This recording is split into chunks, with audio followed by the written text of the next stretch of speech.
સૌપ્રથમ વાત વાતાવરણને લઈને કરીએ તો રાજ્યભરમાં ગરમીમાં ઘટાડો નોંધાયો છે। મોટાભાગના જિલ્લાઓમાં તાપમાન 2 ડિગ્રી ઘટ્યું છે।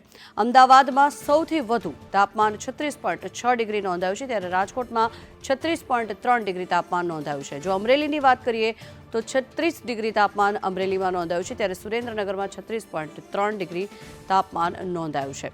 જો કે ગાંધીનગરની વાત કરીએ તો 35.6 ડિગ્રી તાપમાન ગાંધીનગરનું નોંધાયું છે અને ડીસામાં 36.3 ડિગ્રી તાપમાન નોંધાયું છે। વલ્લભ વિદ્યાનગર પર એક નજર કરી લઈએ। 34.1 ડિગ્રી તાપમાન વલ્લભ વિદ્યાનગરનું નોંધાયું છે, ત્યારે વડોદરામાં 35.4, સુરતમાં 31.1 ડિગ્રી તાપમાન, ત્યારે ભુજમાં 36.3 ડિગ્રી તાપમાન નોંધાયું છે। કંડલામાં 36.6 અને પોરબંદરમાં 32.6 ડિગ્રી તાપમાન નોંધાયું છે, ત્યારે મહુવામાં 35.2 અને કેશોદમાં 35 ડિગ્રી તાપમાન નોંધાયું છે। રાજ્યભરમાં ગરમીમાં ઘટાડો થયો છે, ત્યારે મોટાભાગના જિલ્લાઓમાં તાપમાન 2 ડિગ્રી જેટલું ઘટ્યું છે।